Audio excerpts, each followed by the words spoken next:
සිංහල වචනයක් ඔකේ ඉතින් ජපාන් වචන ඔයගොල්ලෝ හොයා ගන්නවා. තමයි වැදගත්. අර ඔයගොල්ලෝ පාස් ඔයගොල්ලෝ එක්සෑම් එක ලියපු පොතේ පිටිපස්සේ තියෙනවනේ කොහොම වචන ටික ඒවා යූස් කරන්න. පල්ස් බලන්න පුළුවන් අපිට මැනුවලි බලන්න පුළුවන්. අපේ රටේ තියෙන වේද ක්‍රමෙත් එක්ක ඉතින් පල්ස් බලනවානේ මේ වේද බලනවානේ මෙහෙම පල්ස් බලලා ප්‍රෙග්නන්ට්ද කියලා කියලා ඉන්නේ අපේ රටේ. හරි. එමි ඉන්නොයි. ලොකුත් දන්නේ මම දැකලා තියෙනවා. හැමෝම තමයි පල්ස් කරනවා. මෙතන යනවා රේඩියල් ආකරි. අපි පල්ස් කියලා කියන්නේ මොකක්ද? අපේ ආකරි ධමනි තුලින් ලේ යනකොට ඒ ධමනිය කුඹගෙන යන්නේ ලොකු ලේ කඳක් යන්නේ. ඒක අපිට ඇඟිල්ලට දැනෙනවා. ඒක තමයි පල්ස් කියන්නේ. එතකොට අපි කරන්නේ මේ අතේ ඇඟිලි දෙකකින් මුතුලකේ අර මේ හරියනේ මහ පිටැඟිල්ලට කෙලින් යන්නේ මේ හරිය තියෙන ධමනිය මැනික් කටු හරිය රිස්ට් එක හරිය. පොඩ්ඩක් ප්‍රෙස් කරගෙන ඉන්න ටිකලා එතකොට තමයි දැනෙනවා. කියලා බලන්න. දැන් නැත්නම් මුට්ටක් එහා මෙහා කරගෙන බලන්න. ඒක ගාට අහුවෙන පොයින්ට් එකක් තියෙනවා. දැන් නැත්තම් ඉතින් මෙරිලා හොඳේ. ළඟින් කියනනම් පල්ස් බලන්න. මොකද අපි ආගේ පල්ස් බලන්නේ නේද? යූසර් පල්ස් බලන්නේ නැහැ. මාරු කරලා බලන්න. තුන් දෙනා හරි. ළඟින් ඉන්න කෙනාගේ පල්ස් බලලා පුරුදු වෙන්න. එයාට අපි කියන්නේ අත සැහැල්ලුවෙන් තියාගන්න. අත තද කරගත්තාම අත සැහැල්ලුවෙන් තියාගන්න කියන්නේ. ඊට පස්සේ ආව මෙහෙම බලන්න. අපි අහන්නට වෙලා බලන්න ඕනේ. හරිද? ඒකත් අපි මිනිත්තුවකට කියන ටික ගණන් කරගන්න. ඒ ගණන් කරලා ලේසි. අර විදිහේ මොඩලුවක් දැන් විනාශලා මේ මොඩලුවක් දාන්නේ ලස්සනට නෙමෙයි. විතරම එයාට ඔරලෝසු ඕනේ. ડોක්ටර් අහන්නේ ඉතින් කීයද මේ දුන්නේ? වැටුණත් කීයද දුන්නේ? කිට් එකක් ආවත් කීයද දුන්නේ? හાર્ට් ඇටැක් එකක් ආවත් කීයද දුන්නේ? ඒක අපි වෙලාව කියන්න බලන්න. ඒක ඔරලෝසු කියන්නේ. ඔයාලට ඒක නම් තේරෙයි හැම විද්‍යාවක මොඩලුසුවක් තියෙනවා. ඒ සිද්ධියක් වෙන්නේ කොතනද? එතන වෙලාව ගන්න යනවා. රයිට්? ඒකම තමයි හදලා තියෙන්නේ.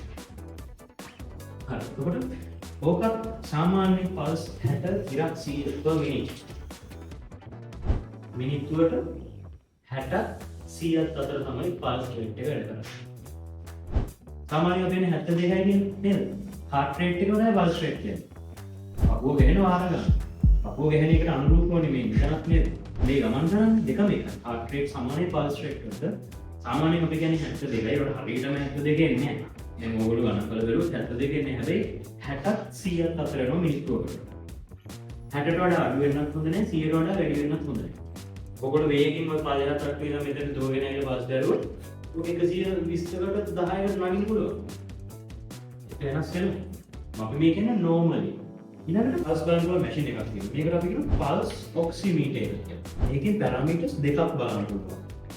එකක් තමයි pulse, නෙක්ස්ට් එක තමයි oxygen level එක. අපේ ඇඟේ තියෙන oxygen level එක. saturation level එක කියලා කියන්නේ අපි oxygen saturation level එක. percentage එකක්. 100ට කීයක් තියෙනවා? නේලාට දාලා පොදු නියපොතු වලට පොඩ්ඩක් අමාරුයි. මොකද මේක මෙතන මේ සෙන්සර් එක ටච් වෙන්නේ අපේ නියපොතු. මෙතන අපි ඔන් කරලා දැන් බිඳුව තියෙන්නේ.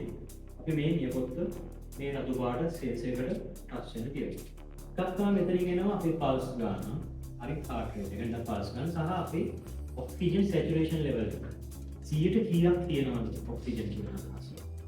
මේ 60 මගේ 60 100ත් අතර තියෙනවා. සාමාන්‍යයෙන් අපේ පල්ස් අඩුයි මොකද අපි බය වෙලා නැහැ, කලබල වෙලා නැහැ, දුවල ගන්න හති මුකුත් නැහැ. මේ ගාන තමයි මේ හැමෝම චෙක් කරගන්න. වැඩි නුත් කියන්නේ. වැඩි ගාන 72යි. 99ක් මේ බාහිර වලට එච්චර මුදිබුණා. 99ක් 100ක් කියනවා හොඳයි. 199ක් 196ට වඩා කියනවා හොඳයි. නිරෝගී මිනිස්සුගේ සාමාන්‍යයෙන් 196ට වඩා උඩින් මෙහෙම ඔක්සිජන් සැචුරේෂන් ලෙවල් එක තියෙනවා. ඒක 90යි 80 ගණන් වල දැස්ස කියන්නේ මොකද්ද ප්‍රශ්නේ? ඔක්සිජන් අඩු වෙනවා. හිමොග්ලොබින් අඩු වෙනවා, යකඩ අඩු වෙනවා. එතකොට ඊට සාපේක්ෂව කාබන් ඩයොක්සයිඩ් වෙනවා. එතකොට මේ නියපොත් එහෙම නිල් දම් පාටකට එනවා නේ. මොකද අපි කියන්නේ ඒකට ඇස් යාට ડોක්ටර් බලනවා. ජීවේලියට දාන කියලා බලනවා. නියපොතු බලනවා. නිල් දම් පාටකට ඇවිල්ලා නම් සයනොසිස් කියනවා. සයනොසිස්. කාබන් ඩයොක්සයිඩ් වෙනවා. දැන් අපේ මේකේ මේ නියපොතු රෝස පාටයි. මේක පොඩ්ඩක් මෙහෙම තද කරාම සුදු වෙනවනේ. ආයි අතහැරුවම රෝස වෙනව නේද? අපි ඒකට කියනවා capillary refilling type CRT. ඒක සාමාන්‍යයෙන් තප්පරයක් ඇතුළත දෙනවා. ඒ දෙන්නේ නැහැ කියන්නේ මේක ඔක්සිජන් අඩු. හැමෝගෙම මේක චෙක් කරගන්න. එතකොට මේකේ පල්ස් සහ ඔක්සිජන් සැචුරේෂන් ලෙවල් එක කියන දෙකම එනවා. හරිද? ඔක්සිජන් ලෙවල් එක සාමාන්‍යයෙන් තියෙන්න ඕනේ 95කට වඩා වැඩි. පල්ස් කියන ඔයගොල්ලෝ දැන් කරලා තියෙනවා. එතකොට මේකට මොකද කියන්නේ? pulse oximeter. pulse oximeter. එකෙන් ඔක්සිජන් සැචුරේෂන් ලෙවල් එක, then ඔක්සිජන් percentage එක සහ pulse කියන දෙකම බලන්න පුළුවන්. කොවිඩ් කාලේ එහෙම මේක බලන්න කියලා මොකද පෙනහළු විනාශ වෙලා නම් නියුමෝනියා වෙවිල්ල නම් පෙනහළු පටල විනාශ වෙලා නම් අපි මෙහෙන් කොච්චර හුස්ම ඇතුළට දුන්නත් වැඩක් නෑ.